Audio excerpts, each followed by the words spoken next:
الدعوة لله رب العالمين تطيب.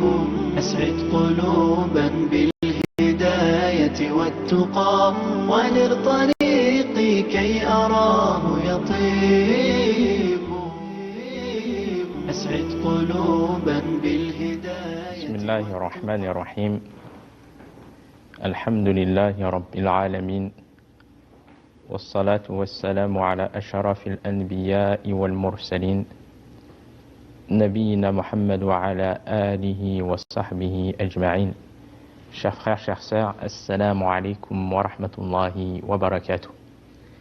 Et bienvenue à tous et à toutes dans la continuité de ces cours où nous avions terminé au cours passé le fait de donner l'importance à la méditation et que cela a d'énormes bénéfices pour le croyant. Le fait de méditer sur la création d'Allah subhanahu wa ta'ala, et qu'Allah azza wa jal, il est le créateur de toutes choses et qu'il nous a créés à partir du néant. Donc la personne, quand elle médite sur les signes de la création d'Allah subhanahu wa ta'ala, comme la création des cieux, de la terre, l'alternance du jour et de la nuit, qui dirige cet univers? La personne, elle médite sur cela.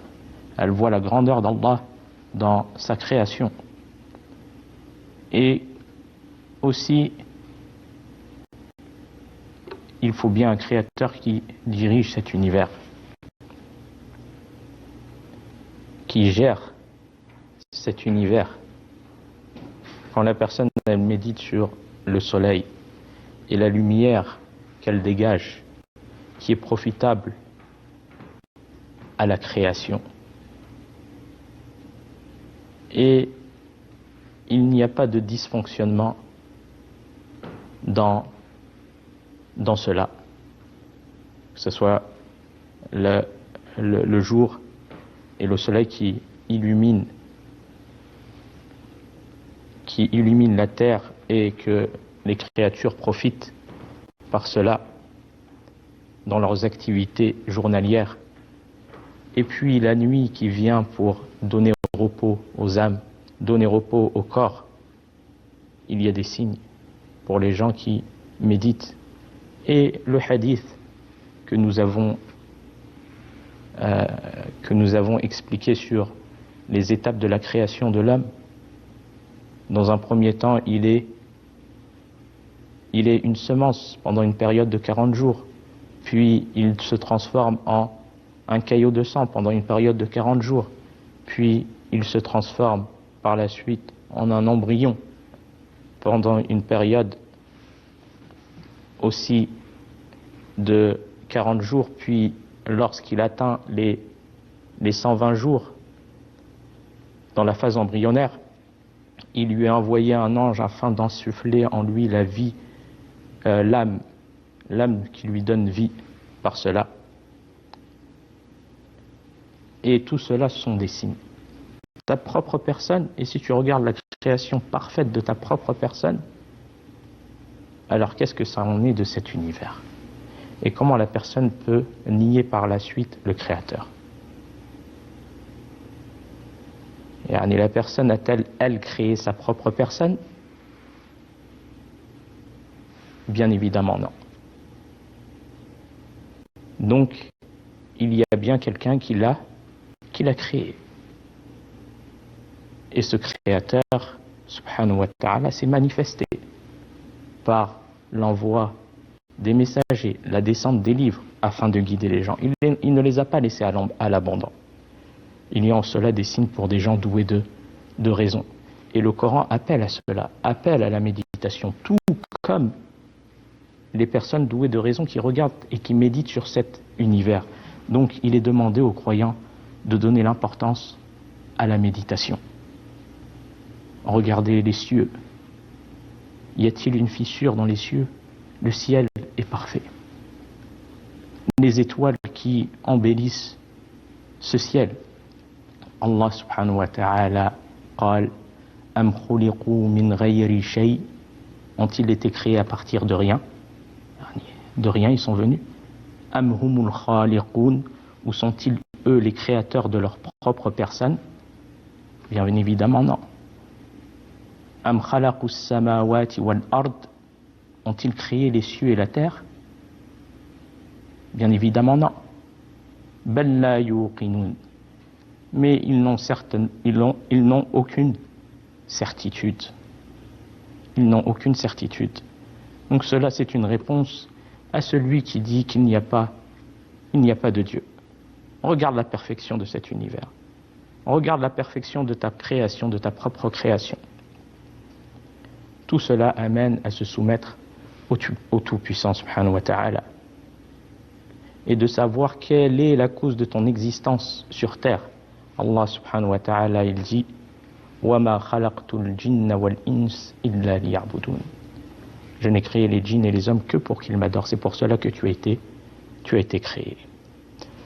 Puis nous passons à un hadith d'une grande importance, le hadith numéro 5 de cet ouvrage, qui traite de l'interdiction de l'innovation en religion. L'interdiction de l'innovation en religion. Ce hadith rapporté par al-Mu'minin Abdillah Aisha radiyallahu anha, عن المؤمنين عبد الله عائشة رضي الله عنها قالت قال رسول الله صلى الله عليه وسلم من أحدث في أمرنا هذا ما ليس منه فهو رد. رواه البخاري ومسلم. Ce hadith, il a été authentifié par l'imam al-Bukhari et Muslim. Le prophète alayhi salatu wa salam a dit: quiconque instaure dans notre ordre ceux qui n'en font pas partie sera alors rejeté. Et dans une autre version de l'imam Muslim, قال النبي صلى الله عليه وسلم من عمل عملا ليس عليه أمرنا فهو رد. Dans une autre version, le prophète alayhi salatu wa salam a dit: quiconque accomplit une œuvre que nous n'avons pas ordonnée, alors elle sera rejetée. Alors elle sera rejetée. Et les gens de science disent que ce hadith fait partie des hadiths sur lesquels reposent les fondements de l'islam.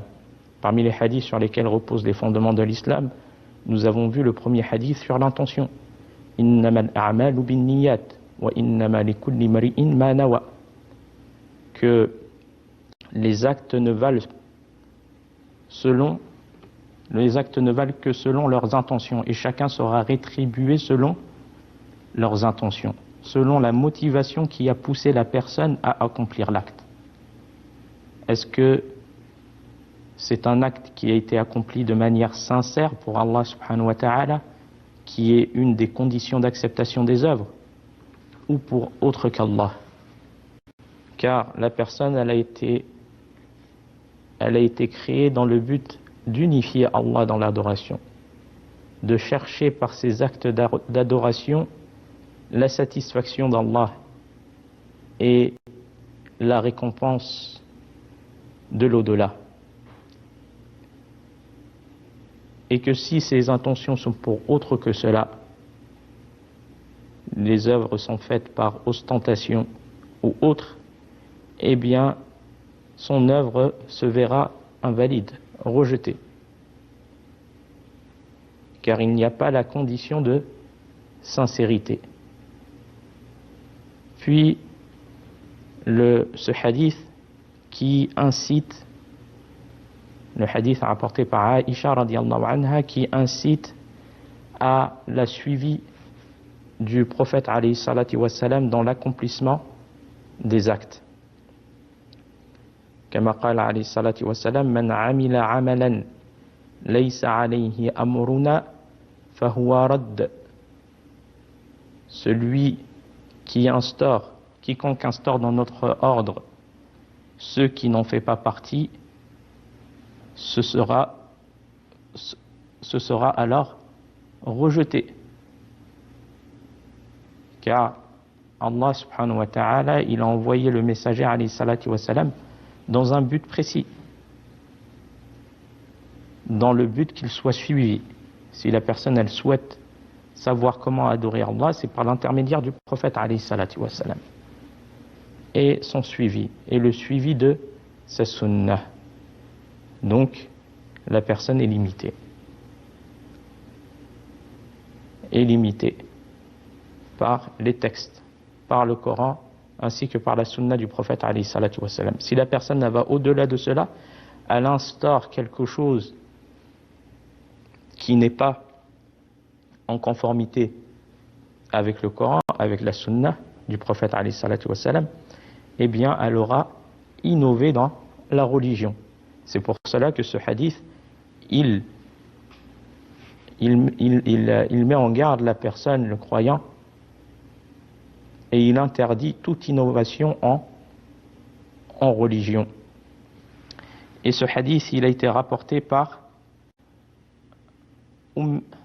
Abdillah, la mère des croyants, Aïcha, radiyallahu anha, la fille de Abu Bakr, as-Siddiq, radiyallahu anhu.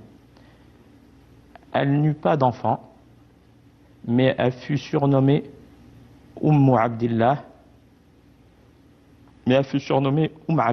car la personne elle peut prendre un surnom dans la religion. Et donc elle est surnommée radiyallahu anha Abdillah. Et Aïcha radiyallahu anha est la mère des croyants, car elle est une des épouses du prophète alayhi salatu wa salam. Et toutes les épouses du prophète alayhi salatu wa salam, ce sont les mères, elles sont surnommées les mères des croyants, comme Allah subhanahu wa ta'ala fait référence à cela dans son noble livre.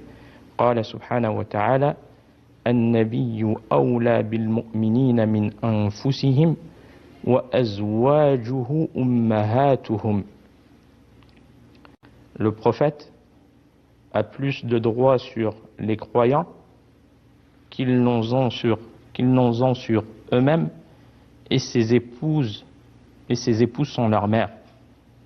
Donc toutes les épouses du prophète alayhi salatu wassalam sont les mères des croyants. Et donc il est demandé de les respecter. Elles doivent être respectées et révérées. Ce sont les épouses du prophète alayhi salatu wassalam. Le croyant, il se doit de leur donner respect.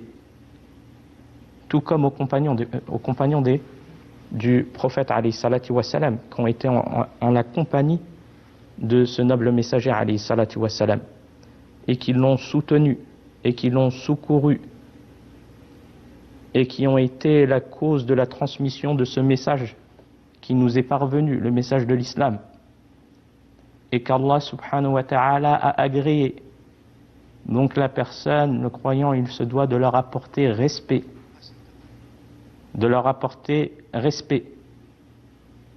et de prendre garde au fait de leur apporter nuisance par quoi que ce soit, comme mauvaise parole ou autre. Et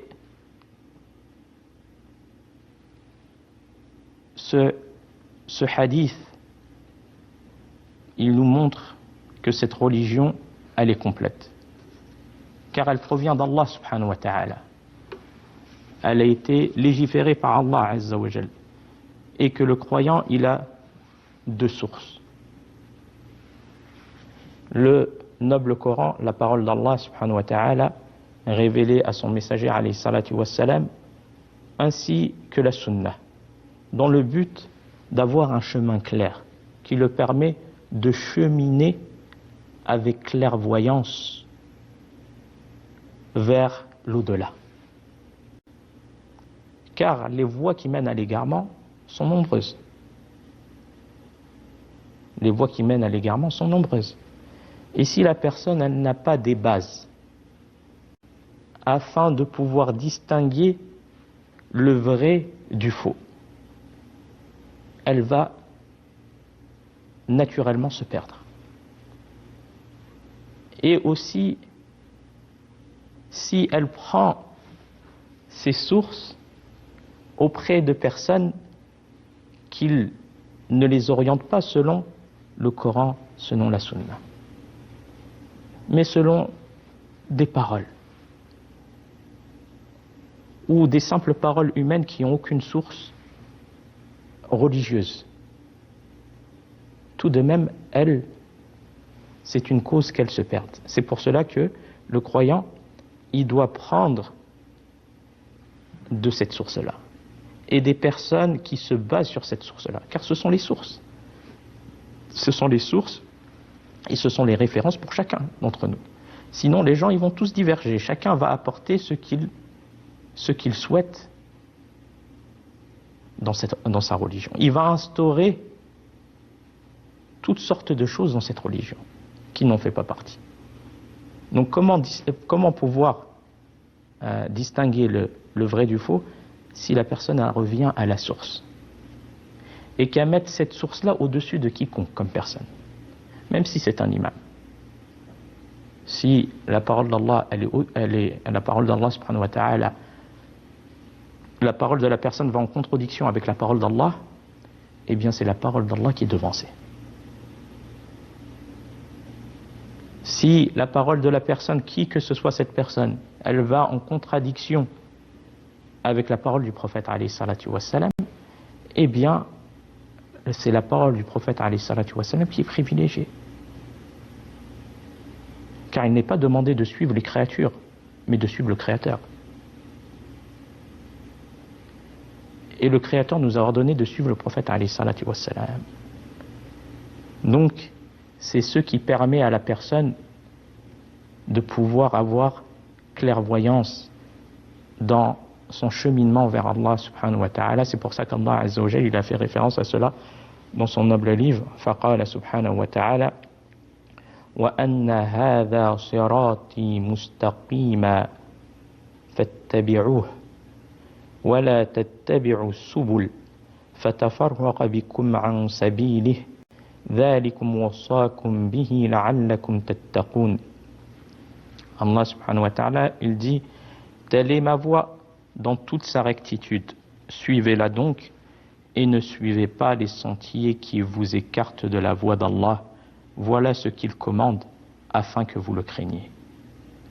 Et combien sont les sentiers de nos jours qui mènent à l'égarement? Que ce soit religieusement, tout comme le suivi des patients. Et tout cela, bien évidemment, conduisent à la perdition de la personne. Et d'où l'importance de l'apprentissage de sa science. Et aussi d'où l'importance du respect des savants de l'islam. Car les savants de l'islam, par leur savoir qu'Allah subhanahu wa ta'ala leur a octroyé, ils ont clairvoyance dans cette religion. Et la connaissance d'Allah, la connaissance de la sunna du prophète alayhi salatu wassalam, ce sont les sources à laquelle le musulman est demandé de revenir. Et donc s'il revient vers ces personnes de science, c'est une cause d'être préservé de l'égarement. Car le savant qui a la crainte d'Allah, et comme Allah subhanahu wa ta'ala l'a dit dans son noble livre, seuls les savants craignent Allah. C'est-à-dire que ce sont les savants qui ont la crainte la plus complète d'Allah.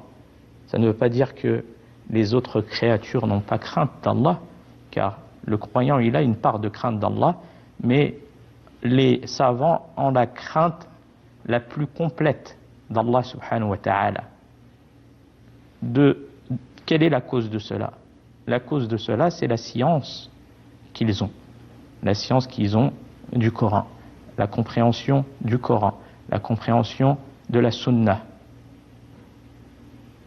Et le savant, Allah Azza wa Jal, il le fait apparaître aux gens. C'est pas quelqu'un qui est caché. Son savoir est répandu et propagé. Et les gens en tirent profit. C'est pour cela que la personne, elle se doit de revenir aux savants de l'islam, surtout dans les périodes de troubles. Surtout dans les périodes de troubles. Et surtout dans les questions problématiques. Dans les sujets où ce n'est pas n'importe qui peut apporter réponse. Tout comme un étudiant de sciences qui ne pourra pas donner une réponse à une grande problématique religieuse. Donc le fait de revenir aux gens de science et aussi à ceux qu'ils ont laissés comme science utile, comme la personne qui revient et qui lit dans les livres de Cheikh Al-Uthaymin, rahmatullah alayh, Cheikh Abdelaziz ibn Baz, rahmatullah alayh, et d'autres. Il va trouver en cela science bénéfique, profit. Et il ne trouvera pas égarement par cela. Car ce sont des personnes qui ont été attachées à la sunna du prophète alayhi salatu wassalam et à son suivi, et qui ont été reconnus par cela, et qui ont laissé de nombreux profits à la communauté, et qui est apparent, et qui s'est propagé. Et cela, wallahu a'lam, est une cause de la sincérité de ces personnes-là. Et regardez ce qu'ils ont laissé comme bien abondant à la communauté du prophète Mohammed alayhi salatu wassalam, et de leur donner respect. Et de leur donner un respect. Et c'est pour cela que ce hadith fait partie des bases fondamentales de l'islam. Il représente les fondements de l'islam. Tout comme le premier hadith, innamal a'malu binniyat. Ce hadith, man amila amalan laysa alayhi amruna, celui qui instaure dans notre religion une œuvre qui n'est pas sur nos ordres, qui n'en fait pas partie, sera rejeté. Ce qui incite à la deuxième condition, après la sincérité, qui est le suivi du prophète alayhi salatu wassalam. Donc les œuvres ne peuvent être acceptées que par ces deux conditions. La sincérité dans les actes d'adoration, ainsi que le suivi du prophète alayhi salatu wassalam. Comme par exemple la prière. Le croyant, il prie, mais il ne prie pas de n'importe quelle manière.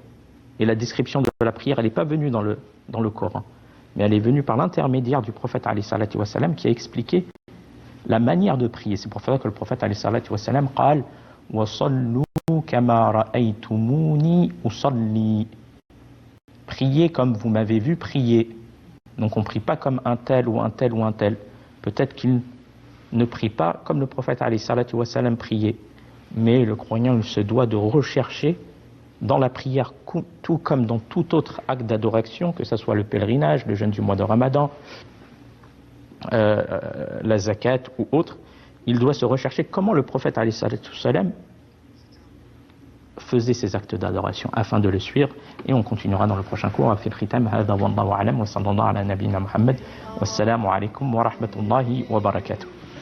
قلوبا بالهداية والتقى